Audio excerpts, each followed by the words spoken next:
Gulliver's Travels by Johnathan Swift. Chapter 7. The author's love of his country. He makes a proposal of much advantage to the king, which is rejected. The king's great ignorance in politics. The learning of that country very imperfect and confined. The laws and military affairs and parties in the state. Nothing but an extreme love of truth could have hindered me from concealing this part of my story. It was in vain to discover my resentments, which were always turned into ridicule, and I was forced to rest with patience, while my noble and beloved country was so injuriously treated. I am as heartily sorry as any of my readers can possibly be that such an occasion was given, but this prince happened to be so curious and inquisitive upon every particular that it could not consist either with gratitude or good manners to refuse giving him what satisfaction I was able. Yet thus much I may be allowed to say in my own vindication, that I artfully eluded many of his questions, and gave to every point a more favorable turn, by many degrees, than the strictness of truth would allow. For I have always borne that laudable partiality to my own country, which Dionysius Halicarnassus with so much justice recommends to an historian. I would hide the frailties and deformities of my political mother, and place her virtues and beauties in the most advantageous light. This was my sincere endeavor in those many discourses I had with that monarch, although it unfortunately failed of success. But great allowances should be given to a king who lives wholly secluded from the rest of the world, and must therefore be altogether unacquainted with the manners and customs that most prevail in other nations, the want of which knowledge will ever produce many prejudices, and a certain narrowness of thinking, from which we and the politer countries of Europe are wholly exempted. And it would be hard indeed if so remote a prince's notions of virtue and vice were to be offered as a standard for all mankind. To confirm what I have now said, and further to show the miserable effects of a confined education, I shall here insert a passage which will hardly obtain belief, in hopes to ingratiate myself further into His Majesty's favor. I told him of an invention discovered between 300 and 400 years ago to make a certain powder, into a heap of which the smallest spark of fire falling would kindle the whole in a moment, although it was as big as a mountain, and make it all fly up in the air together, with a noise and agitation greater than thunder. That a proper quantity of this powder rammed into a hollow tube of brass or iron, according to its bigness, would drive a ball of iron or lead with such violence and speed as nothing was able to sustain its force. That the largest balls thus discharged would not only destroy whole ranks of an army at once, but batter the strongest walls to the ground, sink down ships with 1,000 men in each to the bottom of the sea, and when linked together by a chain, would cut through masts and rigging, divide hundreds of bodies in the middle, and lay all waste before them. That we often put this powder into large hollow balls of iron, and discharge them by an engine into some city where we were besieging. which would rip up the pavements, tear the houses to pieces, burst and throw splinters on every side, dashing out the brains of all who came near. That I knew the ingredients very well, which were cheap and common. I understood the manner of compounding them, and could direct his workmen how to make those tubes, of a size proportionable to all other things in his Majesty's kingdom, and the largest need to be above 100 feet long, 20 or 30 of which tubes, charged with the proper quantity of powder and balls, would batter down the walls of the strongest town in his dominions in a few hours, or destroy the whole metropolis, if ever it should pretend to dispute his absolute commands.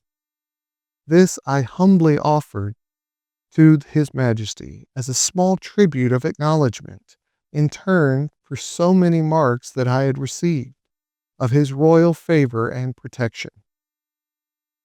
The king was struck with horror at the description I had given of those terrible engines, and the proposal I had made. He was amazed how so impotent and groveling an insect as I, these were his expressions, could entertain such inhumane ideas, and in so familiar a manner, as to appear wholly unmoved at all the scenes of blood and desolation which I had painted as the common effects of those destructive machines, whereof, he said, some evil genius, enemy to mankind, must have been the first contriver. As for himself, he protested that although few things delighted him so much as new discoveries in art or in nature, yet he would rather lose half his kingdom than be privy to such a secret, which he commanded me, as I valued any life, never to mention any more. A strange effect of narrow principles and views, that a prince possessed of every quality which procures veneration, love, and esteem, of strong parts, great wisdom, and profound learning, endowed with admirable talents, and almost adored by his subjects, should, from a nice, unnecessary scruple, whereof in Europe we can have no conception, let slip an opportunity put into his hands that would have made him absolute master of the lives, the liberties, and the fortunes of his people. Neither do I say this with the least intention to detract from the many virtues of that excellent king, whose character, I am sensible, will, on this account, be very much lessened in the opinion of an English reader, but I take this defect among them to have risen from their ignorance by not having hitherto reduced politics into a science, as the more acute wits of Europe have done. For I remember very well in a disclosure one day with the king, when I happened to say there were several thousand books among us written upon the art of government. It gave him, directly contrary to my intention, a very mean opinion of our understandings. He professed both to abominate and despise all mystery, refinement, and intrigue, either in a prince or a minister. He could not tell what I meant by secrets of state, where an enemy or some rival nation were not in the case. He confined the knowledge of governing within very narrow bounds, to common sense and reason, to justice and leniency, to the speedy determination of civil and criminal causes, with some other obvious topics, which are not worth considering. And he gave it for his opinion that whoever could make 2 ears of corn or 2 blades of grass to grow upon a spot of ground where only one grew before, would deserve better of mankind and do more essential service to his country than the whole race of politicians put together. The learning of this people is very defective, consisting only in morality, history, poetry, and mathematics, wherein they must be allowed to excel. But the last of these is wholly applied to what may be useful in life, to the improvement of agriculture, and all mechanical arts, so that among us it would be little esteemed. And as to ideas, entities, abstractions, and transcendentals, I could never drive the least conception into their heads. No law in that country must exceed in words the number of letters in their alphabet, which consist only of 22. But indeed few of them extend even to that length. They are expressed in the most plain and simple terms, wherein those people are not mercurial enough to discover above one interpretation, and to write a comment upon any law is a capital crime. As to the decision of civil causes, or proceedings against criminals, their precedents are so few that they have little reason to boast of any extraordinary skill in either.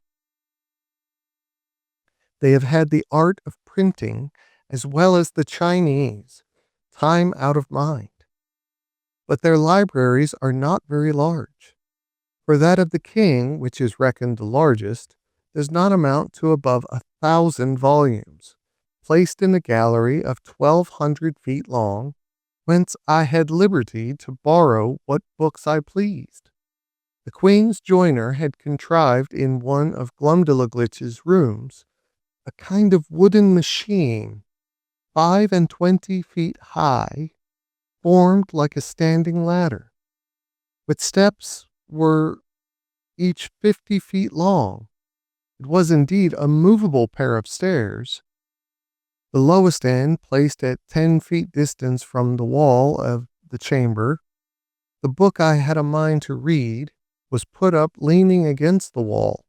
I first mounted the upper step of the ladder, and turning my face towards the book, began at the top of the page, and began so walking to the right and left about 8 or 10 paces, according to the length of the line, till I had gotten a little below the level of mine eyes, and then descending gradually till I came to the bottom, after which I mounted again, and began the other page in the same manner, and so turned over the leaf, which I could easily do with both my hands, for it was as thick and stiff as pasteboard, and in the largest folios not above 18 or 20 feet long. Their style is clear, masculine, and smooth, but not florid, for they avoid nothing more than multiplying unnecessary words, or using various expressions. I have perused many of their books, especially those in history and morality. Among the rest, I was much diverted with a little old treatise, which always lay in Glumdalclitch's bedchamber, and belonged to her governess, a grave, elderly gentlewoman, who dealt in writings of morality and devotion. The book treats of the weakness of humankind, and is in little esteem, except among the women and the vulgar. However, I was curious to see what an author of that country could say upon such a subject. This writer went through all the usual topics of European moralists, showing how diminutive, contemptible, and helpless an animal was man in his own nature, how unable to defend himself from inclemencies of the air or the fury of wild beasts, how much he was excelled by one creature in strength, by another in speed, by a third in foresight, by a fourth in industry. He added that nature was degenerated in these latter declining ages of the world, and could now produce only small abortive births in comparison of those in ancient times. He said it was very reasonable to think not only that the species of men were originally much larger, but also that there must have been giants in former ages, which, as it is asserted by history and tradition, so it has been confirmed by huge bones and skulls casually dug up in several parts of the kingdom, far exceeding the common dwindled race of men in our days. He argued that the very laws of nature absolutely required we should have been made in the beginning of a size more large and robust, not so liable to destruction from every little accident of a tile falling from a house, or a stone cast from the hand of a boy, or being drowned in a little brook. From this way of reasoning, the author drew several moral applications, useful in the conduct of life, but needless here to repeat. For my own part, I could not avoid reflecting how universally this talent was spread, of drawing lectures in morality, or indeed rather matter of discontent and repining, from the quarrels we raise with nature.